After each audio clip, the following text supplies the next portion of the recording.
गर्मियों के मौसम में पोर्टुलाका प्लांट लगाना अपने आप में बेस्ट ऑप्शन माना जाता है।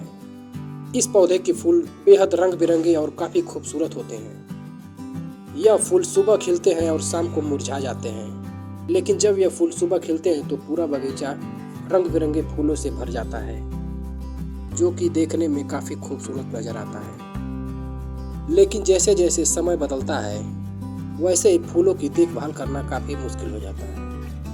गर्मी के मौसम आते ही चारों तरफ तेज धूप और उमस भरी गर्मी फैल जाती है। इस मौसम में चारों तरफ हरियाली देखने से मन को काफी सुकून मिलता है। अगर आप इस मौसम में कोई पौधा लगाना चाहते हैं तो पोर्टुलाका बेस्ट ऑप्शन है। इस पौधे में कम समय में ही बहुत ज्यादा फूल निकल आते हैं। गर्मी के मौसम में आपका घर फूलों से भर जाता है, काफी खूबसूरत दिखता है।